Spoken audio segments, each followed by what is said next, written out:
Some men argue. They call lawyers, post angry things online, send furious emails at 2 in the morning that they regret by sunrise. Me? I booked a window seat on a flight to Banff, poured myself a coffee at 30,000 feet, and watched the Rockies come into view like a slow exhale. I'm Kenneth, 57 years old, retired civil engineer, born and raised in Hamilton, Ontario. I've navigated ice storms on the QEW, budget cuts that would make a grown man weep, and 29 years of marriage to Ruth. God rest her. I know how to keep my hands steady when everything around me is shaking. What I have never been able to do, what I am genuinely not built for, is watch somebody take something that belongs to me and smile about it. Welcome back to Dad's Hidden Revenge. Get comfortable. Every person in these stories believed they were the smartest one at the table. Not a single one of them was. This story begins with a trip I'd been planning for 16 months. Ruth passed 2 years ago. Ovarian cancer. She was 54. The kind of woman who remembered the names of every nurse on her ward and sent thank you cards to the hospital after she was discharged from her final treatment, even though we both knew what was coming. The kind of woman who still made a grocery list on Sunday afternoons, the way she always had, in her neat looping handwriting on a yellow notepad on the kitchen counter, even when the chemo had taken most of her appetite. She was mine for 29 years, and losing her taught me something no one prepares you for. The quiet doesn't go away. You just learn to live inside it differently. The trip was Ruth's idea, technically. She had a folder on her laptop. She called it Someday. I found it 6 weeks after the funeral, on a Tuesday afternoon, when I was trying to figure out the password for the Rogers account, and ended up clicking through her files instead. It sat me down for the better part of an hour. Rocky Mountain train journey from Vancouver to Banff on the Rocky Mountaineer, a heritage hotel in Banff with a view of Cascade Mountain. Gondola ride, Icefields Parkway Drive, Lake Louise in the early morning before the tourist crowds. A spa afternoon because, she had typed in brackets, Kenneth would hate the spa but would pretend to enjoy it for my sake. She was right. I found that note, and I sat at the kitchen table on Fennel Avenue East, and I cried in a way I hadn't let myself since the funeral. Then I opened a new tab and I started planning. 16 months. Rocky Mountaineer Gold Leaf Service. Upper Dome Observation Car. 2 nights at the Fairmont Banff Springs. A private tour of the Icefields Parkway. A dinner reservation at the Vermilion Room that I had to book 4 months in advance. The total came to just over $8,000. Non-refundable deposits of $2,000. I paid it all on the same visa I'd used to pay Ruth's medical bills, the one I'd been paying down slowly and deliberately ever since, and it felt like the right account to use.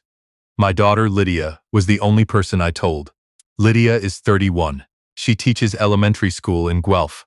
She has Ruth's patience and, I say this with full love, my stubbornness. She'd been seeing a man named Philip for about 2 years. I liked Philip well enough. He was a physiotherapist, steady, thoughtful, remembered my birthday. What I did not like, what I had noticed from the first dinner and filed quietly away, was Philip's mother, Carolyn Webb. Carolyn was 58, once divorced, and had arranged her entire personality around the belief that her presence improved any situation she entered. She was the kind of woman who volunteered opinions on subjects nobody had asked her about, offered compliments that were actually corrections, and referred to other people's choices as interesting in a tone that made the word feel like a diagnosis. She called my house charming once, while standing in my kitchen.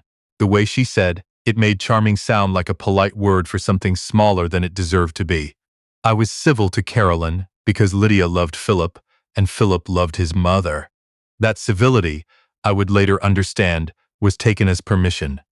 The call came on a Wednesday morning in March. I was at the kitchen table with my coffee and the Hamilton Spectator, same as I am every morning.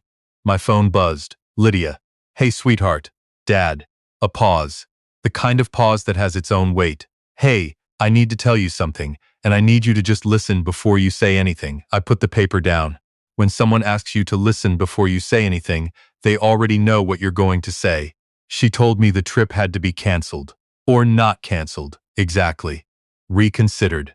Things had come up. Philip's lease renewal had cost more than expected, and Carolyn's kitchen renovation had gone significantly over budget.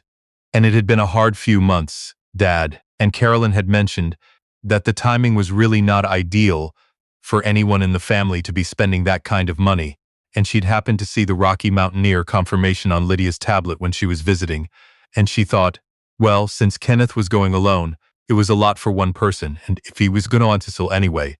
Lydia, I said, I'm not going to cancel, I know. I know that, she exhaled. Carolyn kind of already called the Rocky Mountaineer booking line.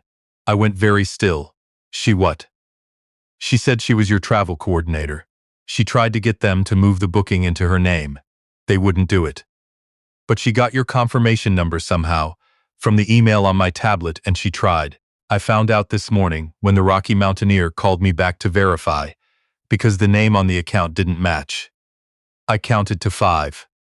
Ruth used to make me count. She said 5 was the number of seconds between reaction and response.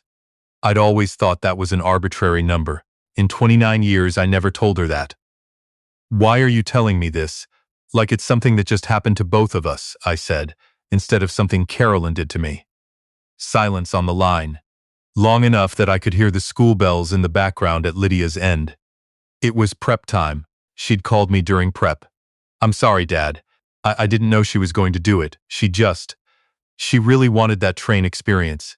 She's been talking about it for years, and she saw the confirmation, and she just decided it was hers to take. Lydia didn't answer, which was the same as answering. I said, have a good afternoon. I'll talk to you later. I hung up, put the phone face down on the table, and finished my coffee. The Spectator had a story about the Red Hill Expressway. February in Hamilton was doing what February in Hamilton does, gray sky pressing down like a lid, the kind of cold that does not ask permission before it gets into your bones. I sat with it for a few minutes. Then I picked up the phone again, not to call Lydia back, but to call the Rocky Mountaineer directly. The agent I reached, a man named Paul, confirmed that someone had attempted to transfer the Gold Leaf Reservation using my confirmation number and a name that was not mine.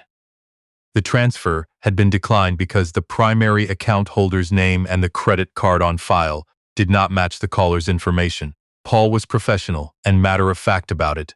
I told him to flag the account and accept no changes without a verbal confirmation from me personally, using a code word I provided. I chose the word Ruth had typed inside the Lake Louise photo in her folder. Someday, Paul entered it into the system without comment, which I appreciated. Then I did something that surprised even me. I didn't call Carolyn. I didn't call Lydia back. I didn't fire off an email or draft a message I'd regret. I opened my laptop, went to the Rocky Mountaineer website, and stared at my existing reservation for about 3 minutes. Gold Leaf, Upper Dome car, 2 nights at the Fairmont Banff Springs, room 412. A corner room, with a view of the Bow River Valley, that the reservation agent had told me was one of the best in the hotel. Then I picked up the phone and called my travel agent, a woman named Rosalind, who had helped me plan a trip to Ireland 3 years before Ruth got sick, and who had since become something close to a friend. Rosalind, I said when she picked up, I need your help with something that is going to require some creativity. She was quiet for a second. Kenneth, what happened? I told her. Not everything. Enough. By the end of it, she was already typing. Okay, she said. So we're not changing the original booking. We're building something else. Exactly. She found it in 40 minutes. A private rail package departing Vancouver 3 days before my original Rocky Mountaineer trip. Same destination, different operator. A smaller boutique rail company that ran a more intimate service with open-air observation platforms and a maximum of 24 passengers. The overnight stop was at a private wilderness lodge outside Golden, BC, with a hot spring fed by the Kicking Horse River. The final 2 nights were at the Buffalo Mountain Lodge in Banff, rather than the Fairmont, a timber frame property in the forest above town, more cabin than hotel, with individual fireplaces and a kitchen garden and a chef's tasting dinner included on the second night. The total, with Rosalind's client discount, came to just under $10,000. I didn't hesitate. I gave her the card number. Then I called the Rocky Mountaineer back, spoke to Paul again, and canceled my original reservation in full. The non-refundable deposits were gone. That was $2,000 I would not see again. I noted that, set it aside, and did not let it change the calculation. Carolyn had tried to take something from me. I was removing the thing entirely and replacing it with something she couldn't touch, because she didn't know it existed. That was a Wednesday. By Thursday evening, I had a new itinerary in my inbox. By Friday, I had packed a bag and driven to my sister Margaret's place in Dundas for dinner, without mentioning any of it to anyone.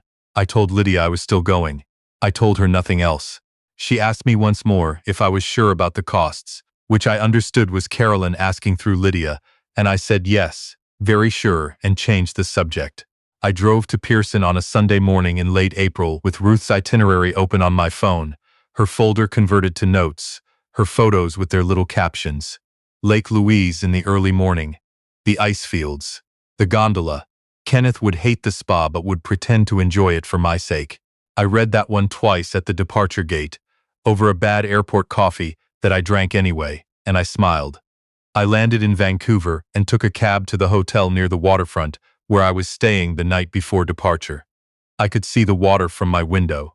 Ruth had never been to Vancouver. She'd put it on a second someday list that I hadn't found until 2 months after the first one.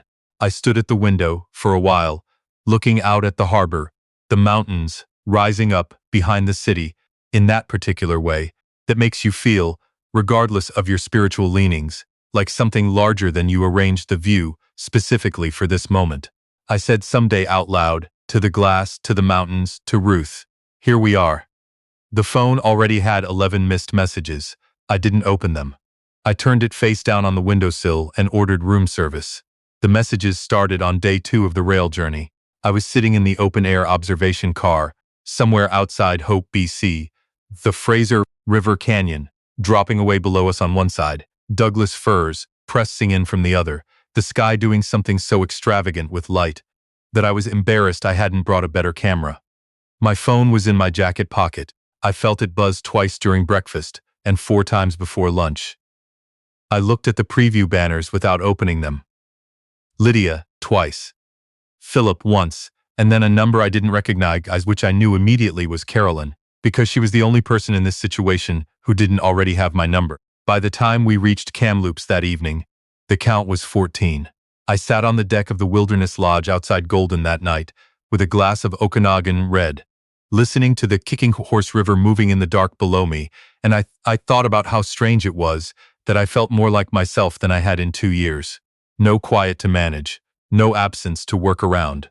Just this, the river, the wine, the fireflies that weren't actually fireflies, but sparks off someone's fire pit down the path, which I only realized when I went to look. I put the phone inside. I slept 8 hours. The texts I eventually read at Lake Louise on day 5, sitting on a bench at the edge of the lake in the early morning, 6:30, before the tour buses arrived. The water the exact color of glacial blue that Ruth had circled in the photo she'd saved twice, with a note that said impossible color must be photoshopped. It's not, it's real, I was there. I scrolled through the messages in order. Lydia, day 2. Dad, Carolyn says she got a message that your original reservation was canceled. She's asking if you're still going. Are you okay? Carolyn, day 2. Kenneth, I understand there may have been some confusion about the booking. I want you to know there are no hard feelings on my end, and I hope you'll call me when you're ready to discuss. No hard feelings. I set the phone down for a moment. The lake was doing something with the morning light that seemed deliberately designed to make problems seem small. I picked the phone back up. Philip, day 3. Hi, Kenneth, this is Philip. I wanted to reach out because Carolyn is quite concerned about the reservation situation. I want to be respectful, but I do think there's been a misunderstanding, and I was hoping you might be available to talk. There had not been a misunderstanding. I continued reading. Lydia, day 3. Dad. She's saying you canceled the whole Rocky Mountaineer booking without telling anyone? She's saying she was just trying to help coordinate and that you've overreacted. Are you on a trip right now? Where are you? Lydia, day 4. Dad, I'm getting worried. Please just let me know you're okay. I almost called her right then. The mothering instinct that had migrated from Ruth to Lydia after she passed. That particular worried daughter tone that made me feel loved and slightly surveilled at the same time. But I was sitting at Lake Louise at 6:30 in the morning and the water was the impossible color, and I wasn't ready to let someone else's panic into that moment yet. I took a photo of the lake. Then I kept reading. Carolyn, day 4. Kenneth, I've been informed that the original reservation was canceled. I want to be direct with you. I think this was a reaction made in haste, and I want to give you the opportunity to address it before things become uncomfortable between our families. I'd appreciate a call. I'd appreciate a call. I read that sentence 3 times. Then I started laughing quietly, in a way that made a passing couple glance at me and then look quickly away, probably assuming I was on a difficult phone call. Carolyn was not wrong that I had made a decision. She was wrong about the haste. Lydia, day 5. Dad, I know you're upset. I know you have every right to be. But Carolyn is saying she might need to speak to Philip about whether this family dynamic is sustainable. And I'm scared, Dad. I love Philip and I'm scared of what's happening. Please just call me. I put the phone in my pocket and looked at the lake for a while longer. Ruth's impossible color. Real. I was there. Then I called Lydia. She answered before the first ring finished. Dad, oh my God, where are you? Lake Louise, I said. Early morning. You should see the color of this water. A long pause. You're in Banff. I'm in Banff. You went anyway. I went, I said. Different train, different hotel. Booked it the morning, after I found out what Carolyn tried to do with my reservation. Rosalind found me something even better. I'm on a private rail with 24 people, and last night I sat on a deck above a hot spring river and drank a glass of Okanagan wine and listened to the water in the dark. Silence on the line. The particular quality of silence that means someone is reassembling their understanding of a situation. Dad. I kept my voice even. I didn't cancel and disappear to punish you, Lydia. I need you to understand that. I went on the trip I planned for your mother. I went because it was Ruth's list, and it was mine to take. Nobody was taking it from me. I know. Her voice had gone small. I know that. I knew it when I called you that Wednesday, and I still let it get as far as it did, because Carolyn was pushing, and Philip gets anxious when she's upset and it spiraled. I'm sorry, Dad. I'm really sorry about Mum's trip. That one landed differently than I expected. I looked at the water. It's okay, I said. It's hers. I took her with me. Lydia was quiet in the way that meant she was crying and trying not to let me hear it. I let her. What do I say to Carolyn? She asked eventually. That's yours to figure out, sweetheart. But you might want to think about it carefully, because the way she operates now is likely how she'll operate later. I said it gently. I said it once. I didn't say it again. And Philip? Philip seems like a good man. Whether he stays that way when his mother asks him to choose is a question only time answers. Lydia was quiet. Go enjoy Banff, she said finally. You deserve it. I'll call you from Jasper, I said. The Icefields Parkway is tomorrow. I love you, Dad. I know. I love you too.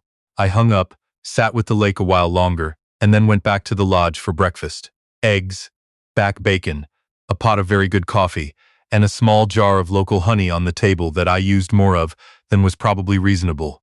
What I found out later came in pieces, partly from Lydia, partly from Philip, who is, as I said, a more honest man than his mother gives him credit for, and partly from something that happened on day 8, in Banff townsite, that I had not planned and did not arrange and cannot fully explain, except to say that when you live long enough, you begin to understand that the universe occasionally decides to editorialize. The Rocky Mountaineer had declined Carolyn's transfer attempt on the first call.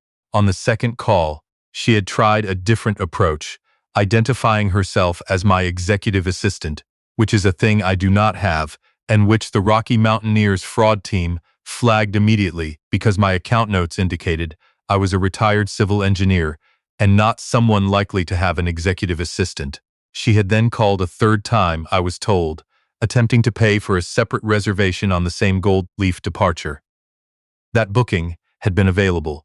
She and her friend Renata had purchased 2 seats on the Upper Dome car, Gold Leaf service the same departure date as my original reservation, which meant that when I canceled the original booking and rebooked a different train, Carolyn was still coming to Banff, just not on the same reservation she'd tried to take from me, on her own ticket.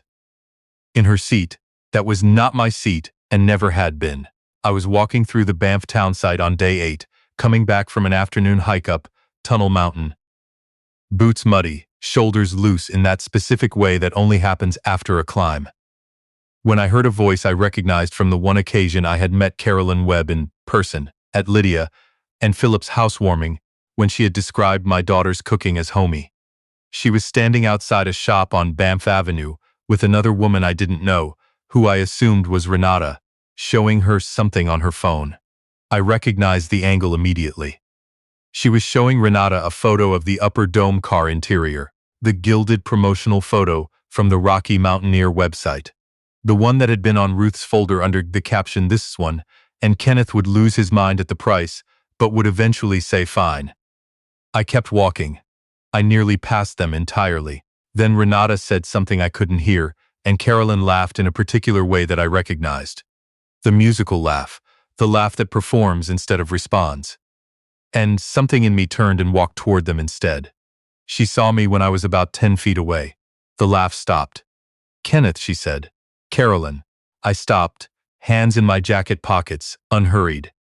The kind of unhurried that comes from spending 8 days doing exactly what you came here to do.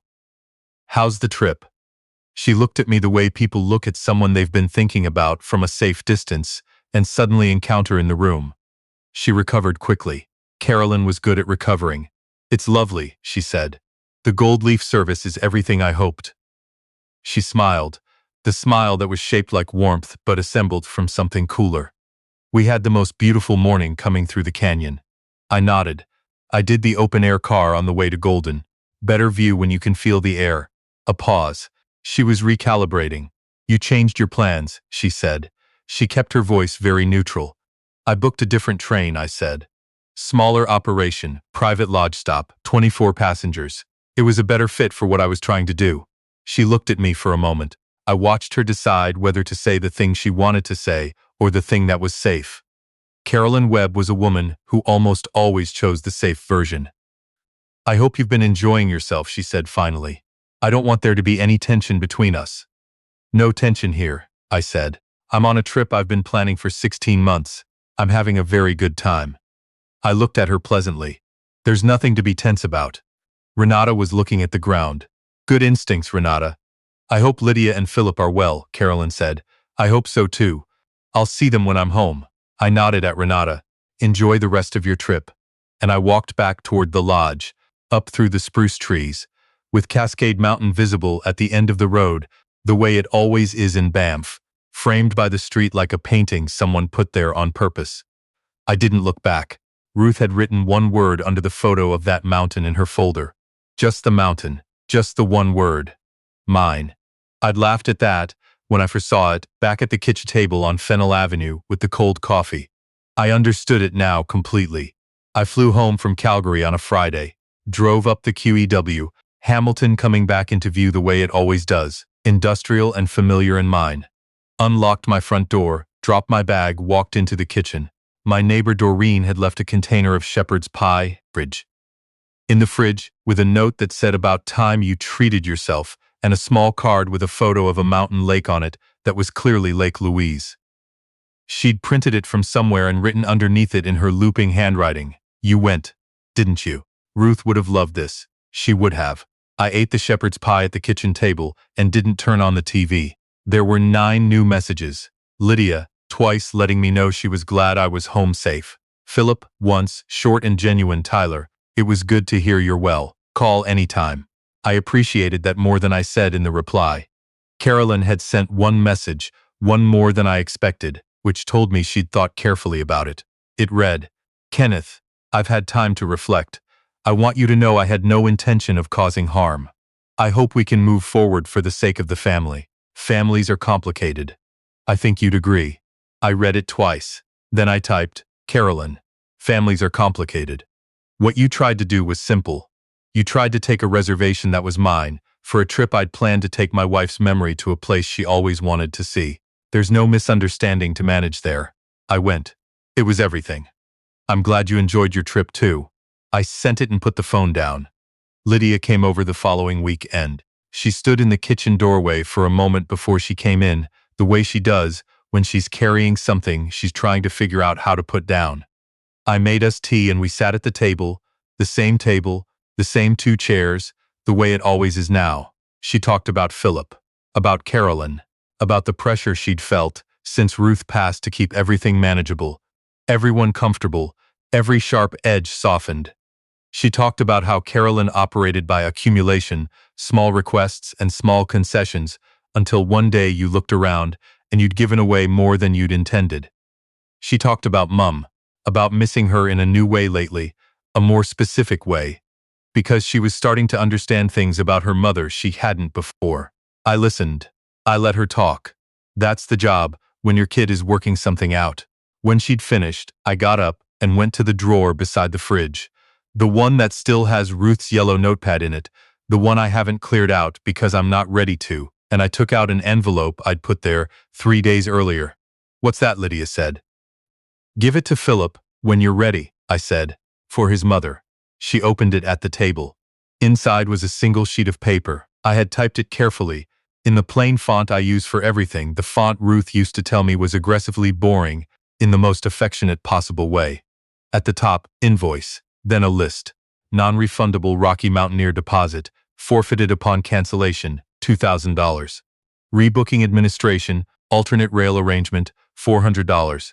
Premium differential private rail versus Gold Leaf service, not $800. Icefields Parkway private tour, upgraded on replan, $300. Buffalo Mountain Lodge, 2 nights differential from original Fairmont booking, $450. IC, emotional overhead surcharge, $3,000. In brackets I had written, non-negotiable, total, $7,950. At the bottom, I had written one line, not an invoice for payment, an invoice for acknowledgement. Lydia looked up from the paper. She had her mother's eyes when she was processing something she couldn't immediately categorize. "Dad, she doesn't have to pay it," I said. "I don't expect her to.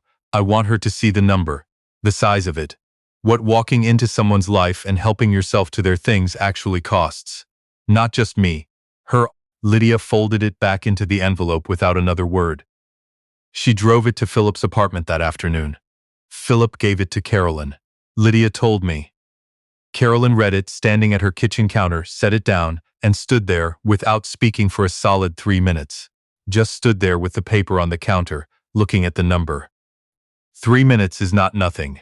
3 minutes is a person understanding something they would prefer not to understand. There's a photo on my phone now, saved as my wallpaper. It's from the deck of the Wilderness Lodge outside Golden, BC, on day 2 of the rail journey. Night shot, the kind your phone camera almost gets right. The Kicking Horse River is dark at the bottom of the frame. The trees are black silhouettes. The sky is doing something improbable with stars. And in the lower right corner, barely visible because I didn't notice, when I took it, is the edge of my glass of Okanagan red on the railing, the light catching it at the rim. I hadn't planned to take a photo at that moment. I was just standing there, with the river and the wine and the quiet. Ruth's someday folder had no photo of the Wilderness Lodge. She'd never found that part of the route. I found it on my own. Underneath the photo, I haven't typed anything. Some things don't need a caption. I'm Kenneth Shea, 57 years old. I don't argue. I don't escalate. I don't send the email at 2 in the morning. I book a better train. I pack Ruth's list, and I take her somewhere she always wanted to go. And when someone tries to take that from me, I let them figure out the cost themselves. If you found something in this story that felt true, like the like button and stay with us. New stories here, every week, from fathers who know that the quietest response is sometimes the one that echoes the longest.